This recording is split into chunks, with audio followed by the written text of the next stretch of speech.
आ जाइए बच्चों, बहुत फास्ट ज्वाइन करिए। Hey guys, welcome back once again.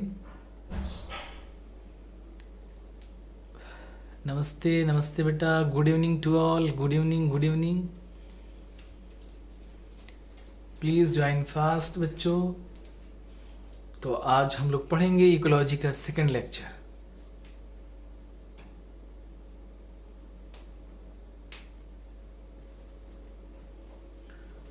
वालेकुम अस्सलाम बच्चों, वालेकुम अस्सलाम।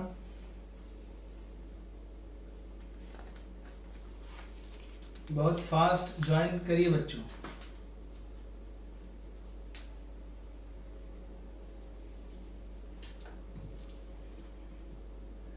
वालेकुम अस्सलाम। मोहम्मद कुतुबुद्दीन, वालेकुम अस्सलाम। आ जाइए बच्चों, बहुत फास्ट ज्वाइन करिए। शुरू करते हैं हम लोग आज का लेक्चर। इकोलॉजी का सेकंड लेक्चर हम लोग शुरू करने जा रहे हैं। तो उम्मीद करते हैं कि सारे बच्चे बहुत फास्ट ज्वाइन करेंगे, है ना। है गाइस, वेलकम बैक। तो कल हम लोगों ने इकोलॉजी पढ़ा था, आज रिवीजन करा दे रहे हैं थोड़ा सा। 2 मिनट नहीं लगेगा रिवीजन करने में। हम लोगों ने पढ़ा था कि फादर ऑफ इकोलॉजी बच्चों रीटर साहब को कहा जाता है, father of Indian ecology Ramdev Mishra. Third term किसने दिया था? हीगल साहब ने दिया था। फिर हम लोगों ने पढ़ा था एबार्टिक फैक्टर, एबार्टिक फैक्टर में हम लोगों ने पढ़ लिया था। टेम्परेचर पढ़ लिया था हम लोगों ने। टेम्परेचर जब बच्चों हम लोग कहाँ से प्लेन से माउंटेन टॉप पे जाते हैं तो टेम्परेचर क्या होता है? डिग्रीज होता है ना। आप याद रखिएगा 165 मीटर जाने पे 1 डिग्री सेल्सियस टेम्परेचर कम होता है ना। जब हम लोग इक्वेटर से पोल की तरफ जाते हैं टेम्परेचर कम होता है, ठीक है ना। Mango tree do not or can not grow in Canada and Germany, ठीक। Kerala forest tuna fish rarely caught beyond tropical region. Snow leopards are not found in snow है तो पोलर रीजन में पाया जाएगा, टेम्परेट काउंट्रीज में नहीं पाया जाएगा, है ना। ट्रॉपिकल रीजन में नहीं पाया जाएगा। इसके बाद हम लोगों ने यूरी हेलाइन ये सब बात किया था, मेरे ख्याल से सभी को याद होगा, है ना। तो हम लोग शुरू करते हैं दूसरा लेक्चर। चलिए, अब तक आ गए होंगे सब। वालेकुम अस्सलाम, गुड इवनिंग टू ऑल। तो शुरू करते हैं हम लोग बच्चों होम्योस्टेसिस। आज पढ़ना है हम लोगों को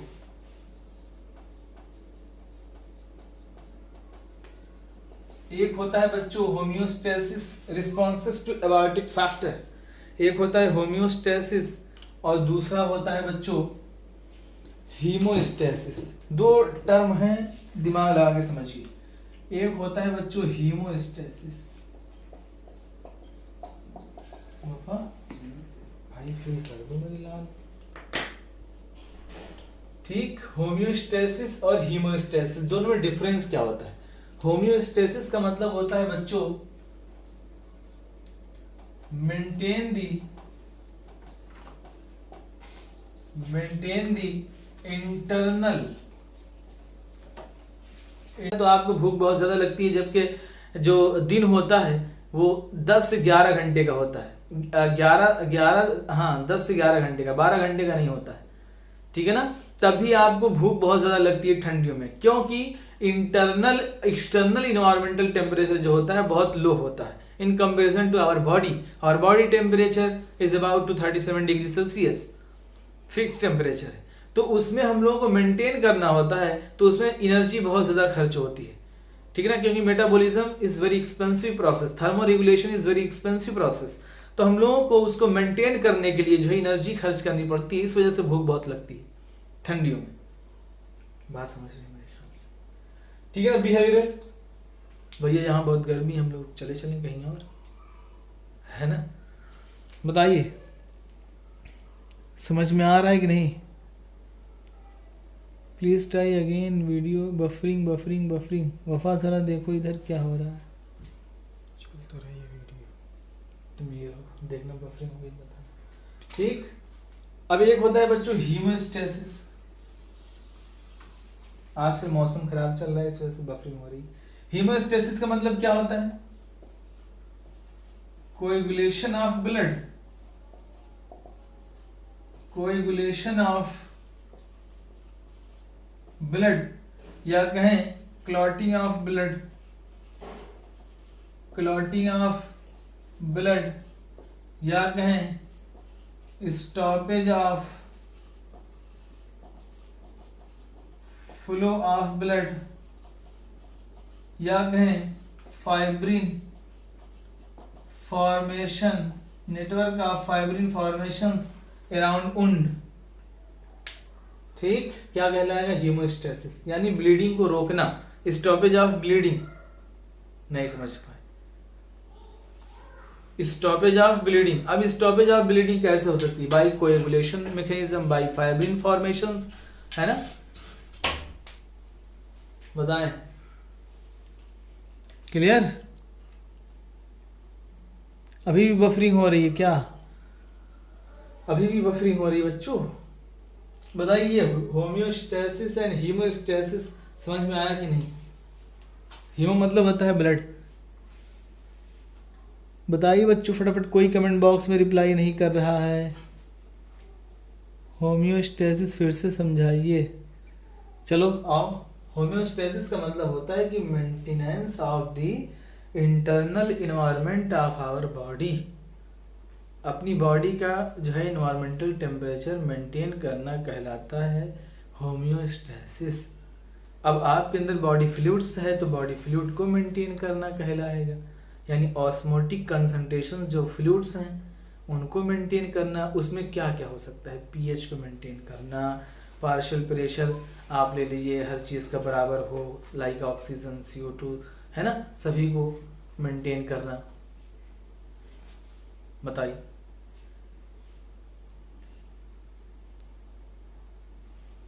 क्या रिपीट करें, अब बताओ दोबारा, क्या रिपीट करें, एकदम जाहिल हो, 1 साल से पढ़ रहे हो होम्योस्टेसिस हीमोस्टेसिस, तब भी नहीं आया। अब देखिए, अब हम लोग होम्योस्टेसिस की बात करते हैं। अब होम्योस्टेसिस जो है बच्चों, बताइए इंसान को सबसे अच्छा कब फील होता है, किस टेम्परेचर पे इंसान को सबसे बढ़िया फील होता है, याद रखना 25 डिग्री सेल्सियस पे, ठीक। हमारी ह्यूमन बॉडी का टेम्परेचर कितना होता है, temperature of human body, human body का टेम्परेचर कितना होता है 37 डिग्री सेल्सियस, ये फिक्स टेम्परेचर है ना। अब जैसे देखिए, अब हम लोगों को होम्योस्टेसिस टेम्परेचर अपना मेंटेन करना है। अब बात समझिए, मान लीजिए बच्चों एक्सटर्नल टेम्परेचर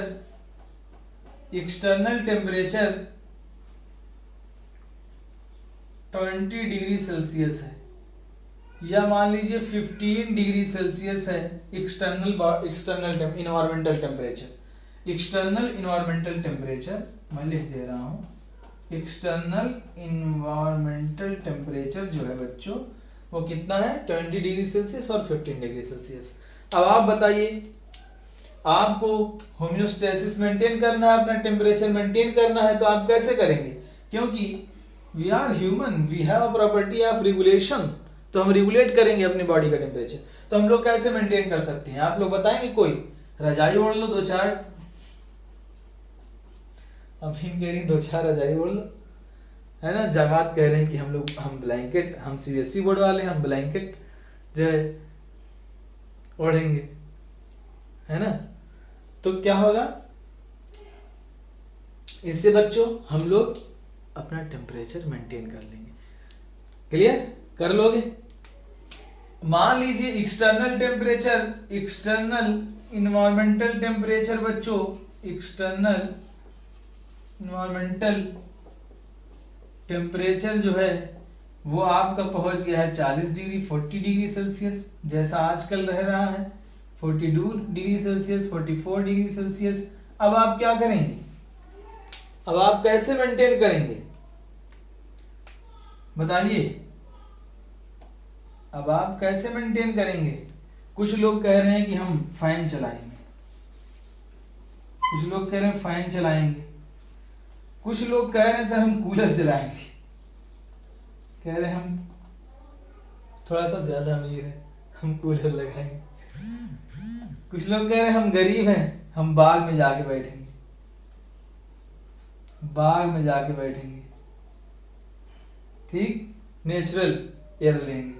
कुछ लोग कह रहे हैं हम एयर कंडीशन एसी लगाएंगे, है ना। कुछ लोग कह रहे हैं हम बेना डुलाएंगे, है। उमम कह रही है हम बेना डुलाएंगे। तो इस तरीके से हम लोग क्या करेंगे अपनी बॉडी का, ये आर्टिफिशियल है, ये आर्टिफिशियल है। क्यों जवान?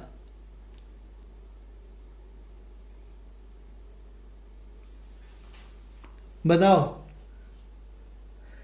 ये गदनफर कह रहा हम बेना डुलाएंगे। हाँ, ये स्टूडियो करके कोई बंदा है कह रहा हम बाइक से घूमेंगे, ये सही है, ये अमीरों वाला है। है ना। कुछ लोग कहेंगे हम कार से घूमेंगे, एसी चला के घूमेंगे। कोई नहीं। तो इस तरीके से हम लोग ये आर्टिफिशियली अपनी बॉडी का टेम्परेचर क्या कर रहे हैं बच्चों, मेंटेन कर रहे हैं, है ना। अपनी बॉडी का टेम्परेचर हम लोग क्या कर रहे हैं, मेंटेन कर रहे हैं। Clear guys? मेरे ख्याल से समझ गए होगे अब। बताओ बच्चों, समझ गए? शहर में नहीं कह रही है, बिल्कुल समझ गए इसे। चलिए बहुत अच्छा है, इसको रफ करते हैं। अब देखिए इसी में कुछ ऑर्गेनिज्म ऐसे होते हैं, कुछ ऑर्गेनिज्म ऐसे होते हैं जो अपनी बॉडी का टेम्परेचर मेंटेन नहीं कर पाते बाबू। ठीक, कुछ ऑर्गेनिज्म ऐसे होते हैं जो अपनी बॉडी का टेम्परेचर मेंटेन नहीं कर पाते, उसको हम लोग कहते हैं कन्फॉर्मर। क्या कहते हैं? कन्फॉर्मर कहते हैं। उनका हम डायग्राम दिखा दे रहे हैं। External and internal. कुछ ऑर्गेनिज्म होते हैं जो मेंटेन नहीं कर पाते हैं बच्चों बॉडी का टेम्परेचर, उसे हम कहते हैं कन्फॉर्मर। कुछ ऐसे होते हैं जो रेगुलेट कर ले जाते हैं, उसको हम लोग बोलते हैं रेगुलेटर। कुछ ऐसे होते हैं कुछ देर तक तो कन्फॉर्मर होते हैं, लेकिन कुछ देर बाद वो बन जाते हैं रेगुलेटर, तो हम लोग बोलते हैं पार्शियल रेगुलेटर। याद रहेगा? ये डायग्राम बहुत पूछा जाता है बच्चों, बेहिसाब ये डायग्राम आते हैं कन्फॉर्मर के, रेगुलेटर के और पार्शियल रेगुलेटर के। अब हम लोग इसमें सबसे पहले पढ़ने जा रहे हैं, हम लोग रेगुलेटर पढ़ेंगे। क्या पढ़ेंगे बच्चों? रेगुलेटर। तो इसमें कुछ ऑर्गेनिज्म यानी ऐसे होते हैं जो अपना टेम्परेचर यानी समय के मतलब इन्वायरमेंटल टेम्परेचर अगर बच्चों 10 डिग्री सेल्सियस है तो उनकी बॉडी का टेम्परेचर भी 10 डिग्री सेल्सियस हो जाएगा। ठीक है ना, उसको बोलते हैं हम लोग कन्फॉर्मर। अभी हम लोग डिस्कस करेंगे। अभी हम लोग बात करते हैं रेगुलेटर की। किसकी बच्चों? रेगुलेटर की बात करते हैं। अब रेगुलेटर का मतलब क्या होता है बच्चों? रेगुलेटर जो होते हैं ये सिर्फ और सिर्फ बच्चों 1% पाए जाते हैं। कितना? Less than 1%। ये 1% ही मानो तो 1% ऑर्गेनिज्म जो होते हैं वो क्या होते हैं? रेगुलेटर होते हैं। अब रेगुलेटर को हम लोग क्या कहते हैं बच्चों? एक होते थे कोल्ड ब्लडेड, एक होते थे वार्म ब्लडेड। याद आ रहा है? इसको हम लोग क्या बोलेंगे बच्चों? Warm blooded. हमने पढ़ाया था, कितने लोगों को याद आ रहा है? वार्म ब्लडेड को एक और नाम देते हैं, कोई बता सकता है मुझे? वार्म ब्लडेड को और क्या बोलते हैं? ये मैं पढ़ा चुका हूँ। वॉइस कम है सहर मेहदी। एक मिनट बेटा, अब वॉइस जा रही कि नहीं जा रही है? कुछ लोग कह रहे हैं वॉइस कम है। चलो इसको ऊपर लगा लिया। और अब वॉइस क्लियर है बच्चों?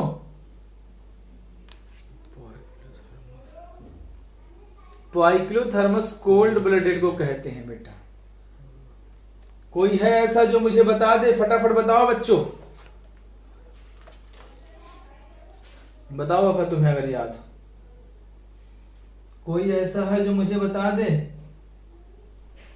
किसी को नहीं याद।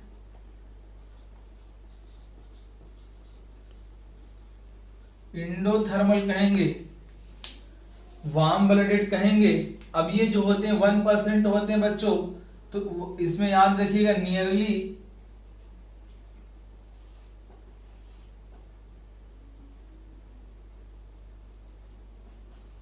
बर्ड्स एंड मैमल्स,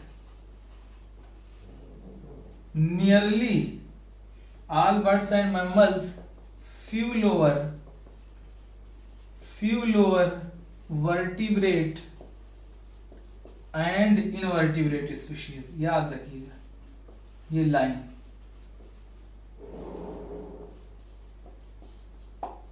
ठीक, all birds and mammals, few lower vertebrate, few is very important, and here all is very important. All birds and mammals and few lower vertebrates and invertebrate species क्या होती है बच्चों, regulator होती है, जो regulate करती है, वो भी कितने हुए 1%। ठीक, कितने हुए 1%। क्लियर। वार्म ब्लडेड का तो नाम सभी ने सुना होगा कि नहीं सुना है? वार्म ब्लडेड का तो नाम सुना होगा बच्चों। हाँ, अब एक होते थे कोल्ड ब्लडेड, पाइक्लोथर्म। अब यहां पे देखिए रेगुलेटर, अब यहां पे क्या होता है बच्चों, ये अपना टेम्परेचर मेंटेन करते हैं।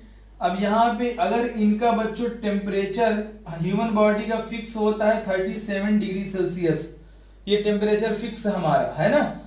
अब इसी में अगर आउटर, मैंने अभी जो बताया था कि एक्सटर्नल इन्वायरमेंटल टेम्परेचर बच्चों, अगर मान लीजिए आप 20 डिग्री सेल्सियस हो गया तो हमारी बॉडी में क्या होता है आप बताइए। ठंडी सबको लगती है और सबको लगी भी होगी। External environmental temperature 20 degree Celsius हो गया है बच्चों, तो आप क्या करेंगे, आप शिवरिंग करेंगे। कपकपाहट आएगी आपको, दर दर दर दर दर दर, है ना, कपकपाहट आएगी आपको, शिवरिंग होगी। इसका मतलब अब आपको टेम्परेचर को मेंटेन करना है तो आप क्या कर लेंगे, वही बात दोबारा से आई रेगुलेटर में कि आप पहन लीजिए बहुत सारी चीजें, है ना, या फिर आप वार्म करिए अपने हैंड को, पाम को रब करिए, रबिंग दी पाम। तो इसमें क्या होगा, जब आप पाम को रब करेंगे तो हीट प्रोड्यूस होगी, जिससे टेम्परेचर क्या होगा, मेंटेन हो जाएगा। अब बाई चांस, अब दोबारा से बात वही आ गई कि मान लीजिए एक्सटर्नल टेम्परेचर 40 डिग्री सेल्सियस हो गया है। अब आप क्या करेंगे, अगर आपकी बॉडी मेंटेन कर रही है तो स्वेटिंग बहुत जबरदस्त होगी। स्वेटिंग इतनी ज्यादा होगी कि पसीना कहां कहां से गिरेगा हम नहीं बता सकते, है ना। तो क्या होगा, 40 डिग्री सेल्सियस स्वेटिंग बहुत ज्यादा हो रही है। अब स्वेटिंग जब होगी तो यही स्वेटिंग क्या करता है, प्राइमरी फंक्शन इसका है कूलिंग इफेक्ट प्रोवाइड करना। इट प्रोवाइड कूलिंग इफेक्ट,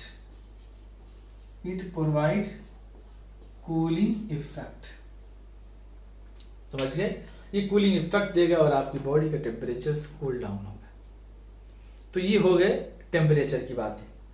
अब बहुत सारे ऑर्गेनिज्म ऐसे होते हैं जहां पे टेम्परेचर बहुत ज्यादा होता है तभी वो सरवाइव करते हैं। जैसे टेम्परेचर कल बताया था कि टेम्परेचर बच्चों पहुंच गया मोर than 100 degree Celsius. 100 degree Celsius पे तो वाटर क्या होता है, बॉयल करता है, पढ़ा होगा सभी ने। अब यहाँ पे बच्चों टेम्परेचर मोर देन 100 डिग्री सेल्सियस है, यहाँ भी सर्वाइव कर रहा है ऑर्गेनिज्म, आपको पता होगा, बता सकता है कोई? आर्कीबैक्टीरिया, ठीक है। Due to different cell wall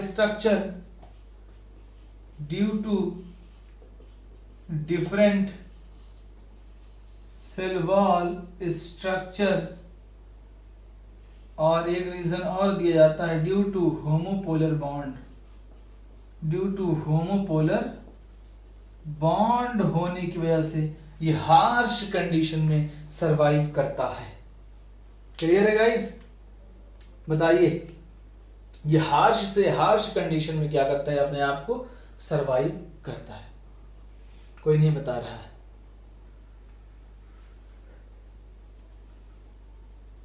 चलिए अब समझिए, अगला हम लोग पॉइंट पढ़ेंगे कन्फर्मर।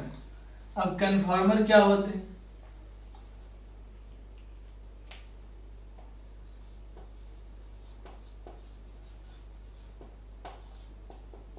कन्फॉर्मर, कन्फॉर्मर वो होते हैं बच्चों जो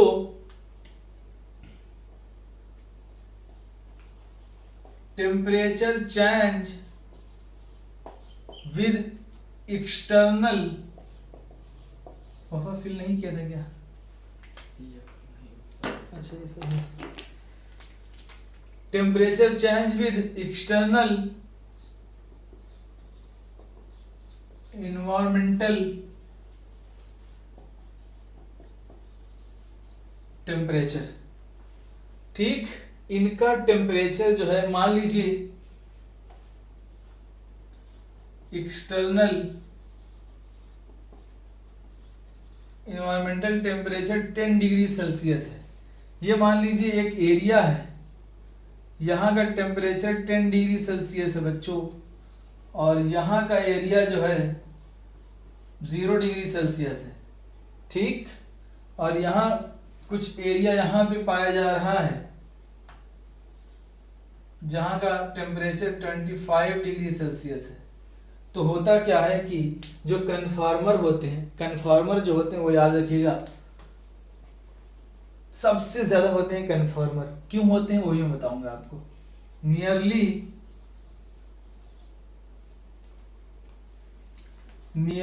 all plants and 99% animal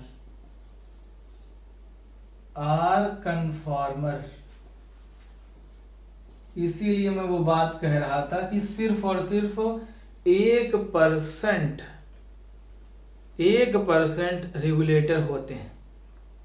सोचिए आप, अब nearly all plants and 99%, nearly all plants का मतलब क्या कह सकते हो आप? 99.9% कह सकते हैं।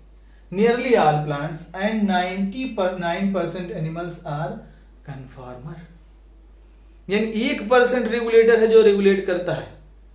अब इसीलिए कहा जाता था कि जो मैन जो हिट हुआ है, ये हार्श कंडीशन में सरवाइव कर जाता है। मैन 0 डिग्री सेल्सियस में सरवाइव कर जाता है। मैन जो है जहाँ पे टेम्परेचर 50 डिग्री सेल्सियस है वहाँ भी सरवाइव कर जाता है, इसी वजह से क्योंकि उसके अंदर रेगुलेशन की पावर है, वो रेगुलेट कर ले जाएगा अपना। अब यहाँ पे देखिए 10 degree Celsius, 0 degree Celsius, 25 degree Celsius. अब मैं यहाँ पे अगर स्नैक को छोड़ जाऊं, किसको? स्नैक को, कोई स्नैक, कोई फ्रॉग मैं छोड़ जाऊं यहाँ पे, है ना, तो वो लोग क्या होंगे? उनके पास वो कहेंगे भैया हम सूख जाएंगे, यानी बर्फ बन जाएंगे। तो इसी वजह से कि बहुत सारे ऑर्गेनिज्म अपने हिसाब से इन्वायरमेंटल कंडीशंस को चूज करते हैं कि हम कहाँ पे सरवाइव कर जाएंगे, वो वहीं पे माइग्रेट कर जाते हैं। समझ पा रहे हो? क्योंकि अगर 0 डिग्री सेल्सियस में स्नैक पाया गया तो स्नैक तो बर्फ बन जाएगा, क्योंकि इसके अंदर इतनी मेंटेन करने की क्षमता नहीं है, क्योंकि ये रेगुलेटर नहीं होते हैं, ये कन्फर्मर होंगे, है ना। फ्रॉग है, ये भी हो सकता है ना सरवाइव कर पाए तो यहाँ से स्कैप कर जाए, कहीं और मोर हॉस्पिटेबल एरिया में चले जाए। तो अपने जो है इन्वायरमेंटल टेम्परेचर के हिसाब से ऑर्गेनिज्म अपने आप को जो है ढालता है और सरवाइव करता है, रिप्रोडक्शन करता है। समझ गए बात? बताइए कन्फॉर्मर। अब कन्फॉर्मर सबसे ज्यादा क्यों होते हैं, सवाल होता है जी। सवाल क्या है कि वाई कन्फॉर्मर, वॉइस कम हो गई, सही है वॉइस तो। अमा भैया कैसी बात कर रहे हो? अब बताओ क्लियर है वॉइस? यहाँ लेके पाना पड़ेगा लग रहा वॉल्यूम, तुम लोग जो ना करवा लो। बेटा ईयरफोन लगा लो। हाँ बेटा ईयरफोन लगा लो। ईयरफोन लगा लो बबुआ, सर को भुकवाए हो, पूरा मोहल्ला सुन रहा है हमारा कि यहाँ लेक्चर चल रहा है। आओ तो मोहल्ले के मोहल्ला उड़ा दोगे, हैं? सब पढ़ेंगे। आओ 99% animals are conformer and nearly all plants जो हैं कन्फॉर्मर होते हैं। तो यहाँ पे यानी एक बात समझिए, बिल्कुल वाज़ेह है क्या, कि क्यों ज्यादा नेचर ने क्यों इसको ज्यादा बनाया? क्योंकि बच्चों थर्मो रेगुलेशन, थर्मो रेगुलेशन हर किसी के बस की बात नहीं है, क्योंकि thermo regulation is very energetic process, is very energetic process. बहुत ही ज्यादा इसमें एनर्जी खर्च करनी पड़ती है थर्मो रेगुलेशन में, तो छोटे ऑर्गेनिज्म की बस की भी बात नहीं है ना। अब यहाँ पे इतनी ज्यादा एनर्जी कौन खर्च करे, इस वजह से ज्यादातर लोग जो है क्या थे, कन्फॉर्मर थे। अब इसीलिए एक सवाल पूछा जाता है कि पोलर रीजन में, पोलर रीजन का मतलब होता है बच्चों बर्फीले एरिया में जहां पे बर्फ बहुत ज्यादा पड़ती है, पोलर रीजन में क्यों स्मॉल हमिंग बर्ड्स एंड श्रीव्स क्यों वहां नहीं पाए जाते, छोटे छोटे ऑर्गेनिज्म जो है पोलर रीजन में क्यों नहीं पाए जाते हैं? क्योंकि होता क्या है बच्चों, उनके वॉल्यूम के अकॉर्डिंग उनका सरफेस एरिया ज्यादा होता है। कौन सा एरिया बच्चों? सरफेस एरिया उनके वॉल्यूम के अकॉर्डिंग बहुत ज्यादा होता है। अब सरफेस एरिया ज्यादा होने की वजह से, वॉल्यूम कम सरफेस एरिया ज्यादा होता है छोटे ऑर्गेनिज्म का, तो वो लोग बहुत तेजी के साथ हीट लॉस करते हैं और कोल्ड हो जाते हैं। आउटसाइड टेम्परेचर को ये लोग मेंटेन तो करना चाहते हैं, लेकिन थर्मो रेगुलेशन से एनर्जी तो ये लोग जनरेट करते हैं, क्योंकि ये एनर्जी कहां से जनरेट होगी? मेटाबॉलिक प्रोसेस से। कहां से बच्चों? मेटाबॉलिक प्रोसेस से। तो इनका मेटाबॉलिज्म उतना स्ट्रांग नहीं होता है, या करते हैं, चाहते हैं कि मेंटेन करें, लेकिन इनकी एनर्जी लॉस हो जाती है। जब एनर्जी लॉस हो जाती है तो कहते हैं कि अब भाग लो यहाँ से, अब ठंड बहुत ज्यादा लगने लगी है। हम इस इन्वायरमेंट में टेम्परेचर थर्मो रेगुलेशन तो करते हैं, मेटाबॉलिक एक्टिविटी अपनी बढ़ाते हैं, एनर्जी प्रोड्यूस करते हैं, हीट प्रोड्यूस करते हैं, लेकिन एक समय के बाद ये कहते हैं कि अब यहाँ से भाग लो। इसी वजह से आपने सुना होगा बहुत सारी बर्ड्स जो है विंटर सीजन जब आता है तो बहुत नॉर्थन रीजन से वो चली आती हैं, जो अपने लखनऊ में भी बहुत सारी बर्ड्स आती हैं, अपने जो है कानपुर में भी आती हैं, अभी हम पढ़ाएंगे भरतपुर राजस्थान में बर्ड्स चली आती हैं, क्योंकि वो कहती हैं कि भैया कब तक मेंटेन करेंगे, एक समय तक मेंटेन करती हैं, लेकिन जब बर्दाश्त के बाहर होता है तो कहती हैं भाग लो यहाँ से। तो स्मॉल एनिमल्स इसी वजह से नहीं पाए जाते हैं, क्योंकि थर्मो रेगुलेशंस बहुत ही एनर्जेटिक प्रोसेस होती है, बहुत ज़्यादा एनर्जी खर्च करनी पड़ती है, ठीक है ना, हीट प्रोड्यूस नहीं कर पाते उतना, तो ये लोग के पास यही ऑप्शन बचता है। अब ऐसे ऑर्गेनिज्म कुछ समय के लिए तो करते हैं, जब नहीं कर पाते हैं तो उनके पास दो ही ऑप्शन बचता है, या तो भाग जाओ और या तो छुप जाओ, दो ही ऑप्शन बचता है। ये लोग थर्मो रेगुलेशंस की प्रॉपर्टी तो शो करना चाहते हैं कि करो करो रेगुलेट करो करो करो, लेकिन जब नहीं कर पाते हैं तो इनके पास दो ऑप्शन, या तो भाग जाएं या तो छुप जाएं। अब यही हम पढ़ेंगे, ठीक। तो ये रीजन समझ में आया कि छोटे छोटे एनिमल्स जो है क्यों नहीं पाए जाते, बताइए सर। बाहर मेरा बिहार में भी सर, वो वॉइस वाला लड़का कहाँ गया? बताओ बच्चों, क्लियर हो गया? क्लियर है, मेरे ख्याल से क्लियर होगा, नहीं क्लियर है तो ना तो मर जाओ तुम लोग। चलिए आगे की बातें बताते हैं आपको। अब इनके पास दो ही ऑप्शंस बचे थे, क्या? या तो भाग लो या तो छुप जाओ। तो एक होता है माइग्रेशन, माइग्रेट कर जाना, और दूसरा होता है सस्पेंड यानी छुप जाना। एक होता है माइग्रेट कर जाना, तो माइग्रेशंस समझ लेते हैं, माइग्रेट कर जाना बच्चों। अब माइग्रेट करने का मतलब क्या होता है? अब देखिए, माइग्रेट जो होता है, माइग्रेशंस करना यानी एक जगह से दूसरी जगह पे चले जाना, एक खराब कंडीशन से अच्छी कंडीशन में चले जाना, ठीक है ना, हार्श कंडीशन से मोर हॉस्पिटेबल एरिया में चले जाना कहलाता है माइग्रेशन। अब माइग्रेशंस जो है सबसे पहले टेम्परेरी होता है, याद रखिएगा टेम्परेरी होता है। अच्छा मान लीजिए आप घूमने गए, ठीक है ना, समर का महीना है, गर्मी बहुत शदीद है, और आप जो है बहुत सारे ऑर्गेनिज्म, हम दिल्ली का एग्जांपल काहे लें, हम लखनऊ का लेंगे क्योंकि हम यहीं से। लखनऊ में बहुत ज़्यादा गर्मी पड़ रही थी, लोग शिमला चले गए। चलो दिल्ली वाले भी ले रहे हैं, दिल्ली वाले नाराज ना हो जाए। दिल्ली दिल्ली का भी अलग अलग नाम है, जो जैसे पढ़ ले, है ना। दिल्ली, दिल्ली है, और भी कुछ बोलते हैं।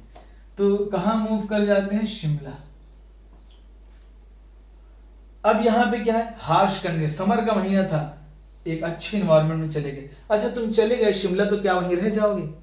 कभी आओगे नहीं? बताओ, आओगे दोबारा पलट के, यानी ये टेम्परेरी होता है। दूसरी बात, अच्छा शॉर्ट डिस्टेंस है या लॉन्ग डिस्टेंस? बताइए, माइग्रेशन शॉर्ट डिस्टेंस के लिए होता है कि लॉन्ग डिस्टेंस के लिए? अगर शॉर्ट डिस्टेंस के लिए होगा बाबू, तो हम दुबग्गा में रह रहे हैं, दुबग्गा से हम चले गए जो है फैजाबाद या बाराबंकी, क्या टेम्परेचर में चेंजेस ज्यादा आएंगे? कुछ नहीं आएगा, कच्छू नहीं आएगा, है ना। मान लीजिए हम लखनऊ में रह रहे हैं इस वक्त, हम अपना जलालपुर चले जाएं, अकबरपुर, तो क्या वहां का टेम्परेचर अलग हो जाएगा और यहाँ का अलग हो जाएगा? कच्छू नहीं। हो सकता है थोड़ा सा फर्क पड़े 0.5 डिग्री सेल्सियस का, लेकिन ऐसा कुछ नहीं है। तो हमें लॉन्ग डिस्टेंस के लिए जाना पड़ता है। कहाँ? यानी लॉन्ग डिस्टेंस माइग्रेशन, तभी हम लोगों को जो है इन्वायरमेंट में फर्क मिलेगा। लॉन्ग नहीं तो मेरा यहाँ से लखनऊ से जो है अकबरपुर जाना क्या फायदा हुआ? कोई टेम्परेचर में वही नहीं। लॉन्ग डिस्टेंस के लिए होता है माइग्रेशन, ठीक। टेम्परेरी होता है, लॉन्ग डिस्टेंस के लिए होता है। इसीलिए आप देखते होंगे कि every winter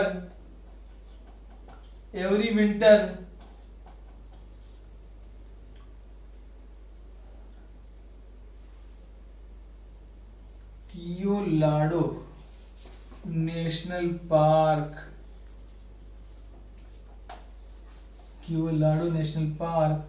Bharatpur Rajasthan, park Bharatpur,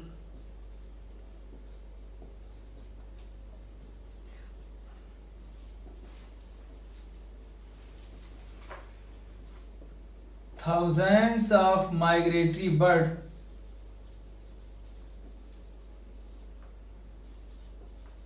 coming from extremely, ये लाइन कोल्ड नॉर्थन रीजन्स, याद होना चाहिए।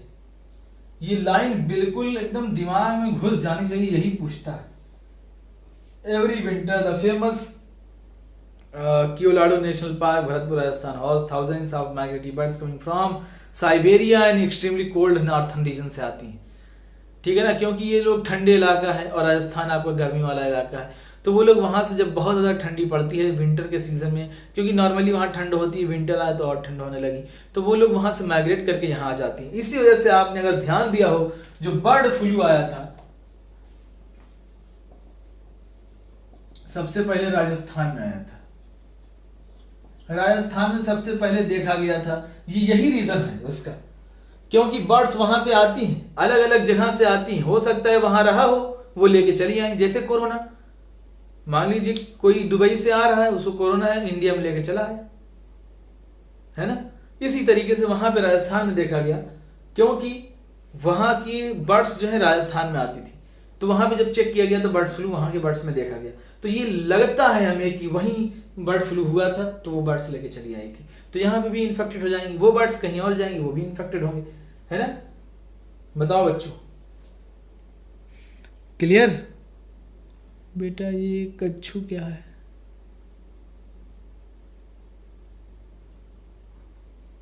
यूट्यूब न्यूज़ बेटा, क्या बोल रहे हो, बच्चे हैं यार, पढ़ने दो। बताओ समझ गए सभी लोग, है ना। बताओ नहीं समझ पाए माइग्रेशंस? तो माइग्रेशंस क्या होता है बच्चों? टेम्परेरी होता है, लॉन्ग डिस्टेंस के लिए होता है, मोर हॉस्पिटेबल एरिया में, अच्छे से अच्छे एरिया में हम जाना चाहते हैं, है ना। और ये याद रखिएगा, हर विंटर में, एवरी विंटर में बहुत सारे Bharatpur Rajasthan house thousands of migratory birds coming from Siberia and extremely cold northern region से आती हैं यहाँ पे, है ना। जब ये पीरियड खत्म हो जाता है, दोबारा से माइग्रेट कर जाती हैं अपने एरिया में। अब ये तो माइग्रेशंस वाले हो गए, ये भाग के चले आए। एक और होते हैं बच्चों, सस्पेंडर। क्या होते हैं? सस्पेंडर। अब इसमें क्या होता है, जैसे कुछ लोग तो भाग नहीं पाएंगे, बताओ, बैक्टीरिया भाग लेगा, फंजाई भाग लेगा, प्लांट भाग लेगा, नहीं भाग पाएंगे। जो भाग नहीं पाते हैं वो सोचते हैं छुप जाओ या अपने स्ट्रक्चर में चेंज करो, अब जैसे बैक्टीरिया हो गए, bacterial spore, fungal spore, plant के स्पोर। ठीक, अनफेवरेबल कंडीशन आ गई है इनके लिए। कौन सी कंडीशन है? अनफेवरेबल कंडीशन है बच्चों। अगर इनके लिए अनफेवरेबल कंडीशन आ गई तो ये लोग क्या करते हैं, अपने स्पोर के ऊपर थिक वॉल बनाते हैं। क्या बनाते हैं? थिक वॉल का फॉर्मेशंस करते हैं, जिससे ये लोग टेम्परेचर, सनलाइट, पीएच, ये सबसे क्या कर सकें, बच सकें, अपने आप को बचा सकें। और जैसे ही फेवरेबल सीजन आए, जर्मिनेट कर जाएं।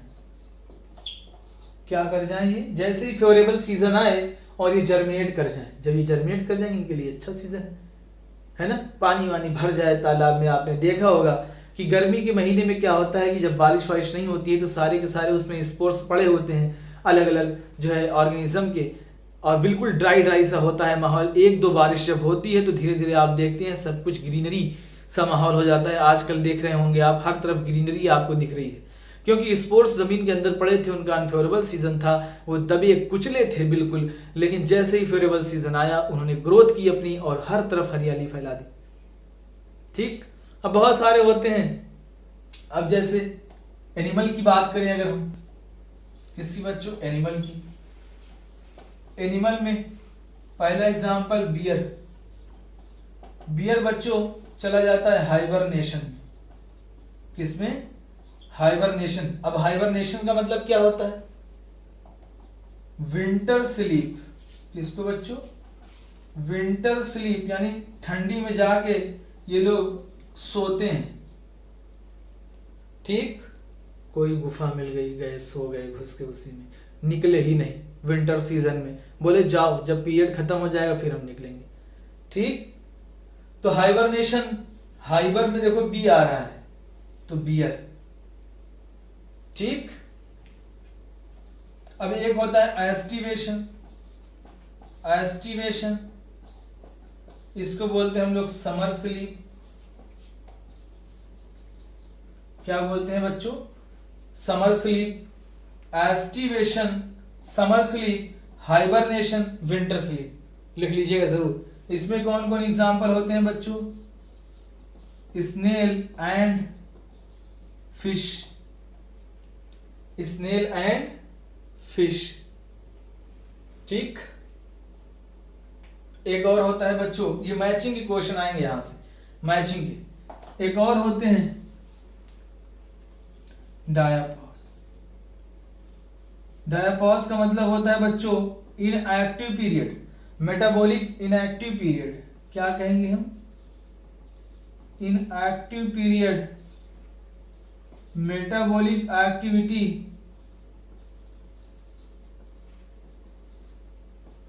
Is low. Metabolic activity low हो जाए, ये हमें देखने को मिलता है बच्चों जू प्लैंक्टन में। जू प्लैंक्टन। अब जू प्लैंक्टन क्या है? जू मतलब एनिमल, प्लैंक्टन यानी प्लांट को खाने वाला, छोटे छोटे होते हैं। ये पाए जाते हैं फ्रेश वाटर में। डायपॉज कंडीशंस किसके लिए एप्लीकेबल होती है बच्चों?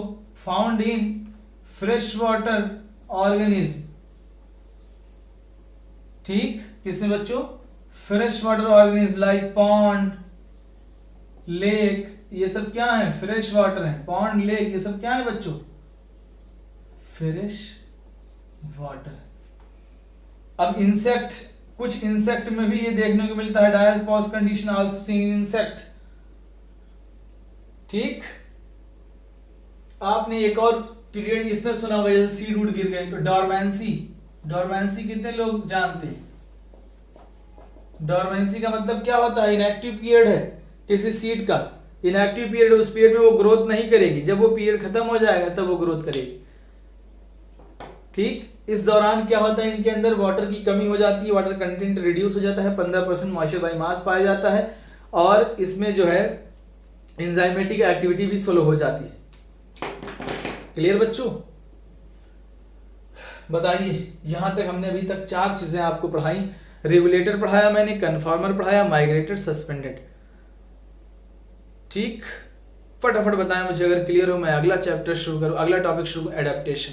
फटाफट बताएं मुझे, क्लियर है बच्चों?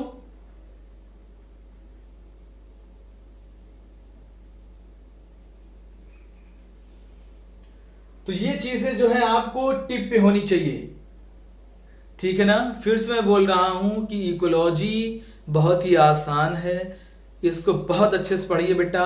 डाटा इसमें बहुत है। पिछली साल क्वेश्चन इससे 8 ही क्वेश्चन, 8 से 9 क्वेश्चन आए, लेकिन इस बार पूरी उम्मीद है कि अच्छे खासे क्वेश्चन इससे आएंगे, क्योंकि पिछले साल सवाल इससे ज़्यादा नहीं पूछे गए थे। इस बार 12 सवाल से कम नहीं आएंगे, 12 से 15 मान के चलो, ठीक है ना। 4 चैप्टर हैं, छोटे छोटे टॉपिक होते हैं और मज़ा भी आती है पढ़ने में। ठीक, अब हम पढ़ते हैं बच्चों एडेप्टेशन। क्या पढ़ते हैं? एडेप्टेशन। छोटा सा टॉपिक है एडेप्टेशन, बहुत ज़्यादा टफ टॉपिक भी नहीं, बहुत आसान टॉपिक है। अब एडेप्टेशन का मतलब होता है कि कठिन से कठिन कंडीशन में अपने आप को एडेप्ट करना for survival as well as reproduction. Adaptation का मतलब नॉर्मल भाषा में पहले समझिए कि एडेप्टेशन का मतलब क्या होगा। एडेप्टेशन का मतलब है कि अपनी जिंदगी को बहाल करने के लिए अभी आप लोग मूव कर रहे थे एक जगह से दूसरी जगह, one region to other region, है ना। तो एडेप्टेशन का मतलब है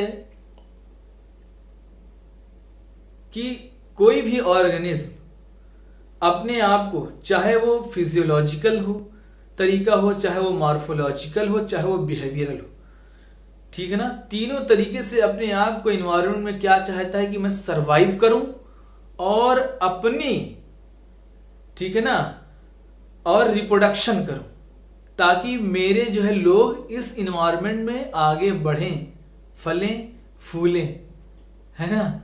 हमारा जो है एरिया बड़ा हो, हर कोई चाहता है, ठीक, हर कोई चाहता है। तो हम लोग जो एडेप्टेशन होता है बच्चों, एडेप्टेशन 3 तरीके से हो सकता है। मॉर्फोलॉजिकल, सरवाइव करने के लिए लोग इन्वायरमेंट में अडेप्ट होते हैं, मॉर्फोलॉजिकल एडेप्टेशन हो सकता है, मॉर्फोलॉजिकली, फिजियोलॉजिकली एंड बच्चों बिहेवियरल। किस लिए ये सब कर रहे हैं? फॉर सर्वाइवल के साथ साथ ये तो बहुत जरूरी है भाई, ये ना होगा तो फिर सब गड़बड़। रिप्रोडक्शन, यही तो मेन है ना। जवाब कह रहे हैं सर, यही तो मेन है, रिप्रोडक्शन। ठीक, तो क्या क्या बच्चों, मॉर्फोलॉजिकली हो, फिजियोलॉजिकली हो, चाहे बिहेवियरल हो, हम अपने आप को इन्वायरमेंट में कुछ भी हमें करना पड़ा, हार्श कंडीशन आई, हम अपने स्ट्रक्चर में चेंज कर लेंगे, लेकिन हम सरवाइव करेंगे और रिप्रोड्यूस करेंगे। हर ऑर्गेनिज्म के अंदर नेचर ने यही बात बताई थी कि आप इस इन्वायरमेंट में जाइए, अपने आप को अडेप्ट करिए, वो कितनी भी कठिनाइयां आपके पास आए, लेकिन आप उस पर वर्क करिए, कभी आप अपने आप को पीछे ना हटाएं। ठीक, यही नियम आप पे भी लागू होता है कि आप भी नीट की परीक्षा देने जा रहे हैं, डिफिकल्टीज तो होंगी, सामने मुश्किलात आएंगे, लेकिन आपको जो है आगे बढ़ते ही रहना है, पीछे नहीं हटना है, ठीक है ना। कभी गिव अप ना करें। समझ रहे हैं कि नहीं समझ रहे हैं? गजनफर साहब कह रहे हैं समझ रहे हैं सर। ठीक, तो अब हम लोग एक एक पढ़ेंगे, मॉर्फोलॉजिकली कैसे होगा, फिजियोलॉजिकली कैसे होगा, बिहेवियरल कैसे होगा, एक एक पढ़ लेते हैं, बस आज का टॉपिक खत्म होता है। तो सबसे पहले हम लोग पढ़ेंगे morphological adaptations. Morphological adaptation, morphological adaptations का मतलब क्या होता है बच्चों? जैसे आपने पढ़ा था कि कोई प्लांट है, वो ऐसे इन्वायरमेंट में पाया जा रहा है, ये मान लीजिए बच्चों डिजर्ट है। क्या है? डिजर्ट। अब डिजर्ट में आपको पता है कि वाटर क्या होता है, लेस, वाटर की अवेलेबिलिटी कम होती है। तो ये जो प्लांट है अपने आप को सरवाइव करने के लिए, और इसके जो है पत्ते, ये बड़े बड़े पत्ते इसके थे, लेकिन इस प्लांट को पता था कि मुझे अगर सरवाइव करना है तो ये जो बड़ी बड़ी पत्तियां हैं ना, ये जो बड़ी बड़ी पत्तियां हैं, इसको क्या करना पड़ेगा, चेंज करना पड़ेगा। क्योंकि अगर ये पत्तियां बड़ी बड़ी होंगी यानी सरफेस एरिया क्या होगा बच्चों, ज्यादा, सरफेस एरिया अगर ज्यादा है तो ट्रांसपायरेशन होगा ज्यादा, अगर ट्रांसपायरेशन ज्यादा होगा तो वाटर लॉस होगा ज्यादा। अगर वाटर लॉस ज्यादा है, एक तो जमीन के अंदर ये डिजर्ट में रह रहे हैं जिसका वाटर बॉडी लेवल बहुत नीचे होता है, डिजर्ट वाले प्लांट का आपको पता होगा। इसी वजह से जहां पे पानी जो है बहुत कम पाया जाता है उसका रूट सिस्टम हाई डेवलप होता है, और जहां पे पानी ज्यादा पाया जाता है उसका जो पानी में पाया जाता है उसका रूट सिस्टम लेस डेवलप होता है।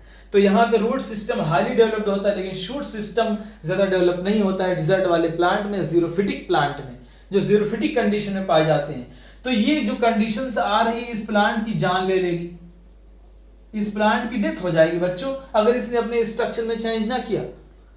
तो सरवाइव करने के लिए ये कहता है कि मैं अपनी शक्ल बिगाड़ दूंगा लेकिन मैं जिंदा रहूंगा। तो ये अपनी पत्तियां जो होती है बच्चों, ये पत्तियों को रिड्यूस कर देता है, लीफ को लॉस कर देता है। अपोजिशिया का प्लांट देखा होगा। तो इसमें क्या होता है बच्चों, ये स्टेम है इसकी और इसमें इस तरीके से कांटे निकले हुए होते हैं, थॉर्न्स। क्या है बच्चों, इस तरीके से थॉर्न्स निकले होते हैं। रिड्यूस कर दिया इसने अपनी पत्तियों को, छोटे छोटे पार्ट्स में इसने रिड्यूस कर दिया। ये इसको हम लोग क्या बोलते हैं, थॉर्न्स। ठीक, लीफ क्या है, नो लीफ, नो लीफ। अब इसकी फोटोसिंथेसिस कैसे होगी, photosynthesis through flattened stem, flattened stem के थ्रू क्या होगी, फोटोसिंथेसिस होगी।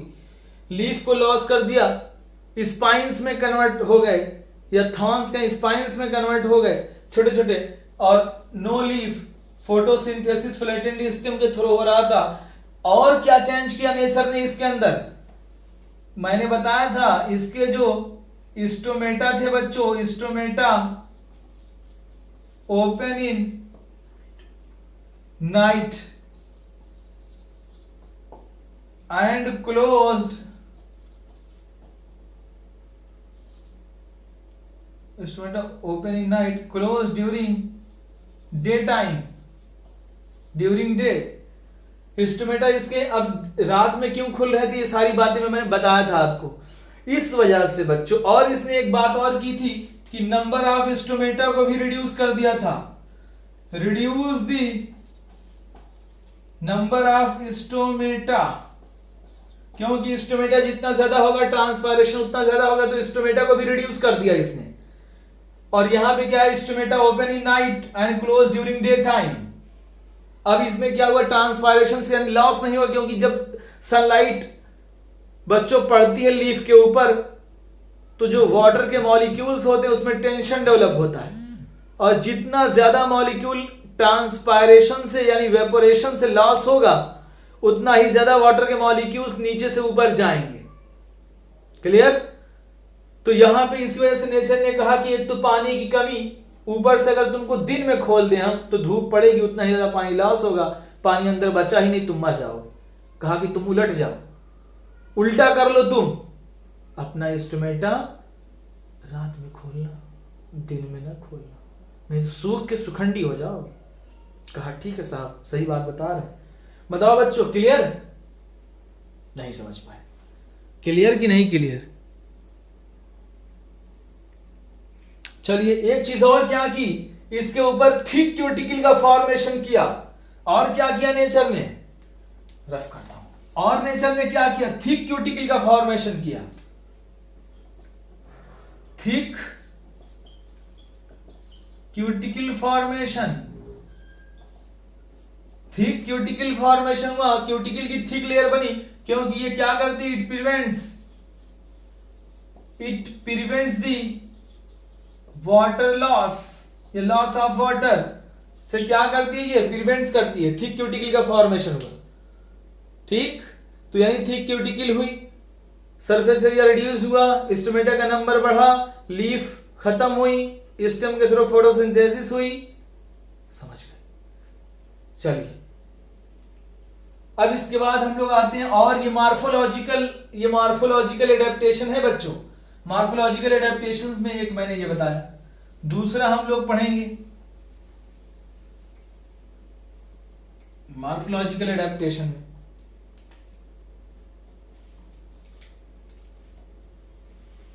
एलन रूल पढ़ा होगा।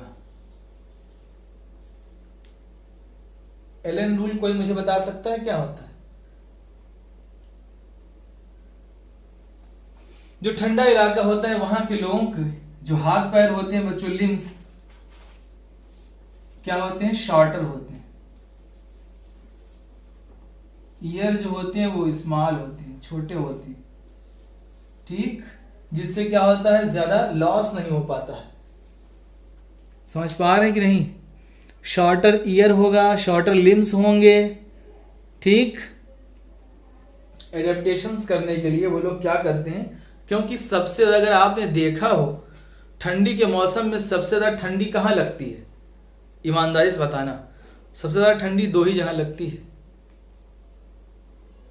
एक तो कान में, दूसरे नाक में। नहीं समझे? तभी तो टोपा लगा के सब घूमते हैं। याद आ रहा है कि नहीं? बताओ बताओ, तभी तो सब लोग टोपा लगा के घूमते हैं, है ना? तो सरफेस एरिया उसने क्या किया, कम कर दिया, है ना? तब उसको क्या होगी, ठंडी कम लगेगी। तो एलेंस रूल याद रहेगा। तीसरा blubber fat below the abdomen fish के अंदर पाई गई, ब्लबर्स फैट बोलते हैं। अब ये क्या, ये एक्ट एज ए इंसुलेटर, किसकी तरह काम करती है, इंसुलेटर की तरह काम करती है। जो बहुत ठंडे एरिया में, बर्फ वाले एरिया में अगर पाई गई ये लोग, तो ये लोग क्या करती हैं, अपनी बॉडी का टेम्परेचर को मेंटेन करती हैं, क्योंकि इनकी जो फैट होती है, इंटरनल फैट, वो किसकी तरह काम करती है, इंसुलेटर की तरह काम करती है। 3 एग्जाम्पल मैंने आपको बताया, फटाफट बताओ बेटा, क्लियर है? एक तो मैमल्स का हो गया जो कोल्डर में रहते हैं, एलेंस रूल। दूसरा हो गया फिश, इसका नाम क्या था बच्चों, पोलर सीज। और एक्वेटिक मैमल्स लाइक सील्स आपने देखा होगा। तो 3 हो गए मार्फोलॉजिकल के। नोज में कि हैंड में? नोज में और कान में सबसे ज्यादा लगती है। ठीक है ना, समझ गए? अरे शॉर्टर लिम और शॉर्टर ईयर दोनों होंगे, कोई दिक्कत नहीं है। जब आदमी का कद छोटा तो सब कुछ छोटा बनाएगा नेचर, जाहिर सी बात है। नहीं तो अटपटा नहीं लगेगा कि इंसान को छोटा बना दिया, कान बड़े रखे, एक जो है दो हाथ जो है छोटे रखे, पैर लंबा रखा, ऐसा हो सकता है? तुम भी यार एकदम भगाल आदमी। ठीक, समझ गए बाबू? 3 एग्जाम्पल तो बताए हैं ना। पोलर सीज का बताया है, जो पोलर मतलब समझते हो ना, ठंडी वाली एरिया में। इसके ब्लबर्स फाइट होती है ना, बिलो दी एब्डोमेन के नीचे, जो इंसुलेटर की तरह काम करती है ना। तुम्हारे अंदर भी फैट बहुत ज्यादा होती है, जिसके अंदर फैट पाई जाती है उसको ठंडी बहुत कम लगती है। ये भी याद रखना, नॉर्मली जिसके अंदर फैट पाई जाती है, अब किसको कहें, किसी को नहीं कहेंगे, ठीक है ना। जिसके अंदर जो है, देखो हम बात कह रहे हैं, आप समझ जाओ, जिसके अंदर फैट होती है उसको ठंडी कम लगती है। हम कुछ नहीं कहेंगे, नहीं तो चलिए आइए, क्योंकि फैट इंसुलेटर की तरह काम करती है। अब हम एक और पढ़ाते हैं आपको, जो है फिजियोलॉजिकल एडेप्टेशन।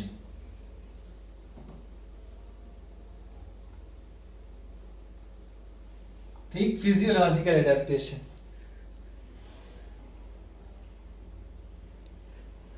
ठीक, आप हाँ, physiological adaptation. Physiological adaptation. Physiological adaptation का मतलब बच्चों कि मान लीजिए आप जो है चले गए, फिजियोलॉजिकल एडेप्टेशन समझिए, आप चले गए जो है किसी ऊंचाई पे, एल्टीट्यूड है, जैसे ये देखिए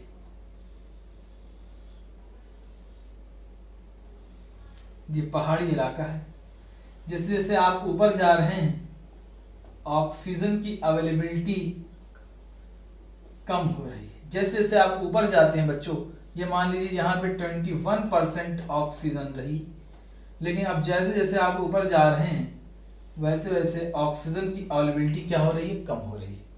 यानी मैं कहूं एल्टीट्यूड सिकनेस हो रहा है, ना कि लैटिट्यूड सिकनेस, एल्टीट्यूड सिकनेस हो रहा है। ठीक, पहाड़ी पे बहुत सारे लोग चले जाते हैं, अक्सर लोगों को दिक्कत हो जाती है, लोग समझ नहीं पाते हैं, ठीक है ना, उनको हाइपोक्सिया हो जाता है, ठीक, और उनकी डेथ भी हो जाती है कभी कभी। इसीलिए जब आप कभी भी हिली एरियाज पे जाएंगे, उसमें दिया हुआ है कि तिब्बत चाइना का पहाड़ है ना, उसका नाम आप याद रखें, ठीक है ना। आप कोई भी ऊंचाई पे जाएं तो आपको एल्टीट्यूड सिकनेस हो सकता है, ठीक है ना। इसमें क्या होता है, जब हम लोग ऊपर की तरफ जाते हैं तो ऑक्सीजन की अवेलेबिलिटी कम और प्रेशर भी क्या होता है, कम होता है। जिस प्रेशर से आपको ऑक्सीजन चाहिए वो नहीं मिल पाता है आपको। तो यहां पे क्या होता है बच्चों, आपको हेडेक शुरू हो जाता है, हेडेक शुरू हो जाता है, आपको नौजिया होने लगती है, आपको वोमिटिंग होने लगती है, ठीक। लेकिन हमारी बॉडी के अंदर एक खास बात है, तुम्हारा जो है हार्ट बीट बढ़ जाती है, तुम्हारी रिस्पायरेटरी रेट बढ़ जाती है, ये सब बढ़ने लगती है। जाहिर सी बात है, क्योंकि हमारा दिमाग कहता है, ब्रेन हमसे कहता है कि तुम्हारी बॉडी के अंदर ऑक्सीजन की कमी हो रही, कुछ करो, तो हम लोग उसको कंपनसेट करते हैं। क्योंकि हम इंसान की एक खास बात ये भी है कि किसी भी इन्वायरमेंट में वो अपने आप को धीरे धीरे ढाल लेता है, अपने आप को अडेप्ट कर लेता है। तो जब कभी भी एल्टीट्यूड से सिकनेस होता है तो धीरे धीरे कंपनसेटरी मैकेनिज्म एक्टिवेट होती हैं, तो वो क्या करता है बच्चों, अपना रिस्पायरेटरी रेट इंक्रीज कर देता है। पहले वो अगर सांस जो है 14 ब्रेथ पर मिनट ले रहा था, तो अब वो रिस्पायरेटरी रेट बढ़ा के कर देगा 20 ब्रेथ पर मिनट। अपना रिस्पायरेटरी रेट बढ़ा लिया ताकि ऑक्सीजन और आए। और क्या करेगा बच्चों, हार्ट रेट भी इसका क्या होता है, बढ़ जाता है। और क्या करेगा, आरबीसी बढ़ा लेगा, आरबीसी बढ़ जाएगा। Decrease the binding capacity of oxygen, कम हो जाती है, जाहिर सी बात है ऑक्सीजन कम है तो बाइंडिंग कैपेसिटी कम हो जाएगी, तो आरबीसी का लेवल बढ़ा लेता है। तो इस कंडीशन में आपके एनसीईआरटी ने पूछा है सवाल कि इसको हम क्या कहते हैं, तो हम लोग बोलते हैं बच्चों, जब सबका लेवल बढ़ने लगे, आरबीसी का, डब्ल्यूबीसी का, इन सब का लेवल जब बढ़ने लगता है तो हम लोग बोलते हैं पॉलीसाइथेमिया वेरा। क्या कहते हैं, पॉलीसाइथेमिया वेरा कहते हैं। याद रखिएगा, ये क्वेश्चन पूछा है तुम्हारी एनसीईआरटी ने, एक पढ़ लीजिएगा उसको। इसमें पूछा है कि हाँ, how higher red blood cells and peoples living in this plain, this is condition is called the polycythemia vera. याद रखिएगा, क्लियर बच्चों।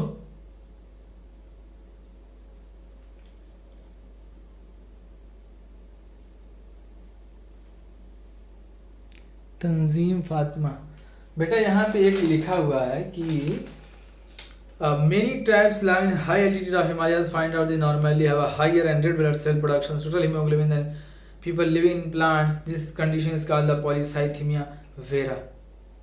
क्या होता है बच्चों, polycythemia vera, ठीक है ना।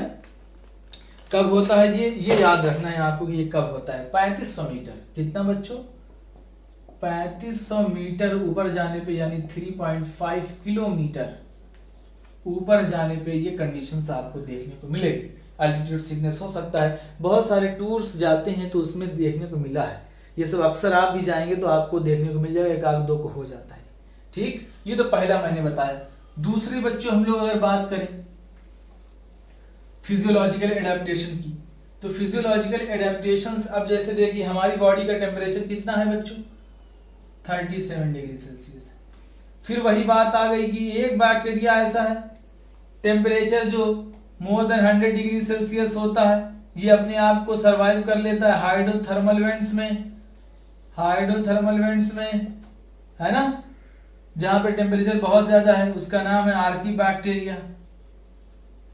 ये बहुत कूद रहा है आजकल आर्की बैक्टीरिया, है ना। दो रीजन थे, due to different cell wall structure और ड्यू टू होमोपोलर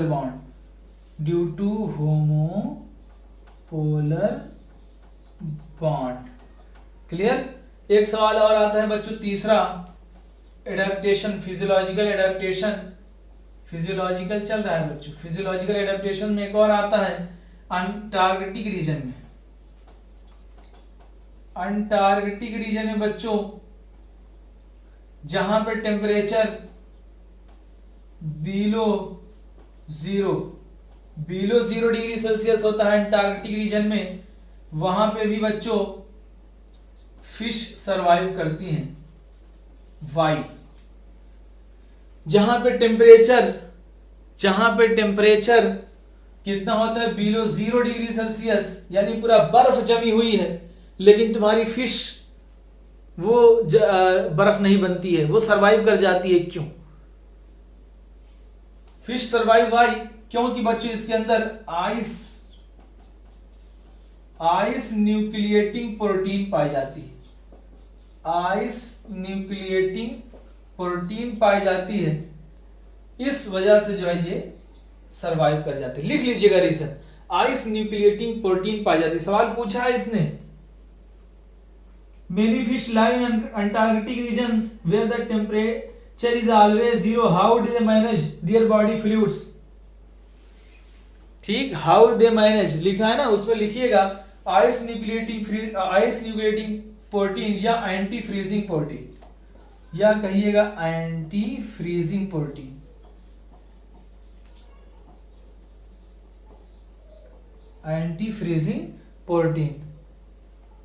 क्लियर है बच्चों? क्लियर।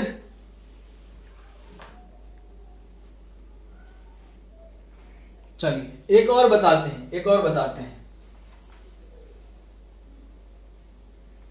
ठीक, कुछ बच्चों मैराइन इनवर्टिब्रेट्स हैं एंड फिश, ये भी सवाल पूछा जाता है।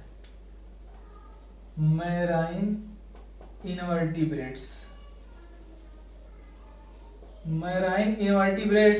एंड फिश, ये वहां पे सरवाइव करती है जहां पे pressure 100 times normal than atmospheric pressure, more than 100 times जो है ज्यादा होता है हमारे एटमॉस्फेरिक प्रेशर से, वहां पे मोर देन 100 टाइम्स प्रेशर जो है ज्यादा होता है, वहां पे भी marine invertebrates and fish survive करती हैं। वाई, रीजन है वाई। तो याद रखिएगा, लिखिएगा यहां पे बच्चों पाई जाती है एल्कलाइन फॉस्फेट। क्या? एल्कलाइन फॉस्फेट पाया जाता है और पायरुवेट काइनेज पाया जाता है। आप दोनों में से एक कोई लिख सकते हैं। ठीक, आप ये लिखिएगा पायरुवेट काइनेज और लैक्टेट डिहाइड्रोजिनेज एंजाइम की वजह से,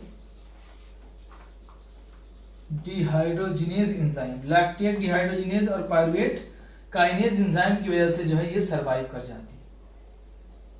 मोर देन 100 टाइम प्रेशर होता है। अगर आप लोग चले जाएं ना, जो स्कूबा वाले जाते हैं, अगर आप लोग जाएंगे उसके अंदर स्कूबा डाइविंग जो करते हैं उसमें मिलाया जाता है बच्चों नाइट्रोजन और हीलियम का मिक्सचर होता है, तो उससे जो है प्रेशर आपका मेंटेन होता है, ऑक्सीजन आपको मिलती रहती है।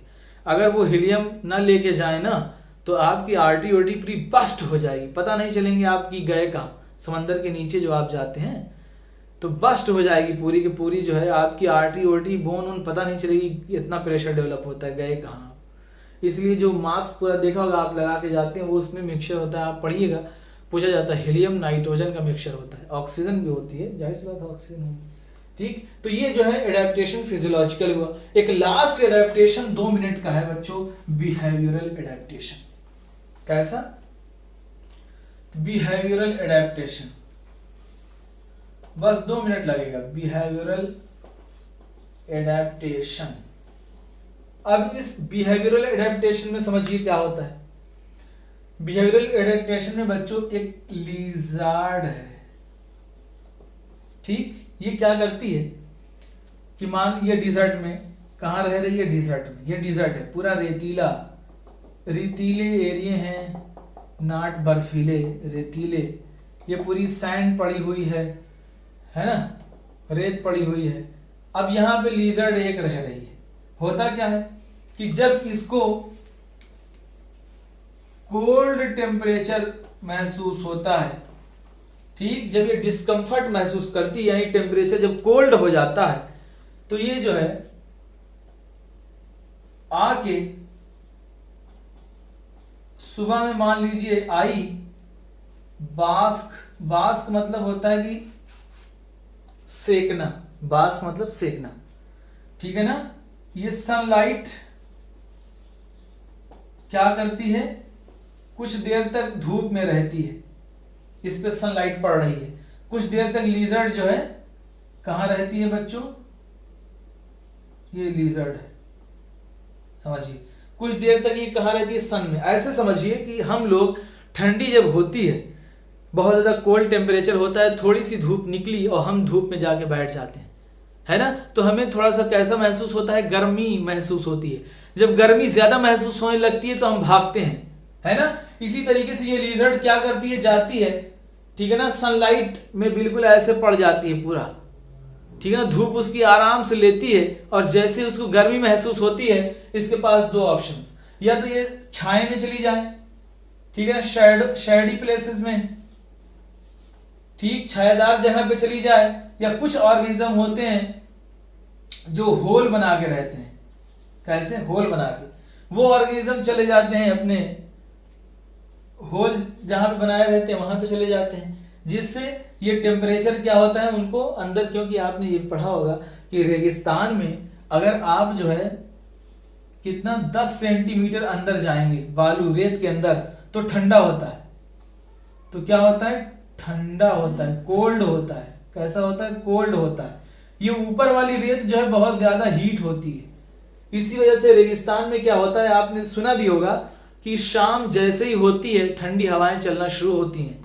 जब ठंडी हवाएं चलती हैं तो वहां पे जो है कोल्ड बहुत ज़्यादा हो जाता है, क्योंकि बर्फ जो है बहुत तेजी के साथ हीट होता है, बहुत तेजी के साथ कोल्ड भी होता है ना। तो ये जो है नीचे चले होल बना के रहते हैं और इसमें चले जाते हैं। जब इनको ठंडा लगता है फिर ये सुबह सुबह जैसे ही धूप होती है ये दोबारा आ जाते हैं, अपना आराम से चिल मार के ऐसे पड़े हुए हैं और धूप ली, आराम से सिकाई उगाई की पूरा। उसके बाद फिर जैसे ही टेम्परेचर बढ़ने लगा अगेन ये लोग गए अपने, कोई बिल में छुप जाता है, कोई जो है शेडी प्लेसेस पे चला जाता है ना, छायादार वाली जगहों पे चला जाता है।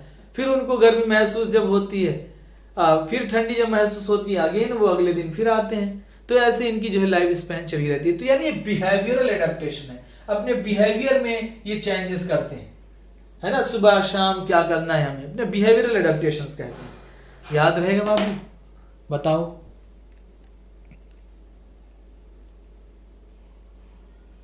समझ गए? नहीं समझे? ये तुम्हारी तरह होता है, जैसे तुमको ठंडी लगती है जब, तो तुम जो है हाथ पैर सब फैला के बैठ जाते हो, बिल्कुल वैसे जब फिर गर्मी लगती है महसूस होती है तो होता है भागो भाई अब, बिल्कुल वैसे ये भी करते हैं बाबू। इसको बोलते हैं बिहेवियरल एडेप्टेशन। इसके पास तो ब्लैंकेट व्लैंकेट है नहीं, कूलर वूलर तो है नहीं, है ना, तो ये यही करते हैं। ओके भाई, ओके गाइस, जो है आज इतना ही रखते हैं हम लोग, कल पढ़ेंगे हम लोग अगला टॉपिक। ओके बाय बच्चों।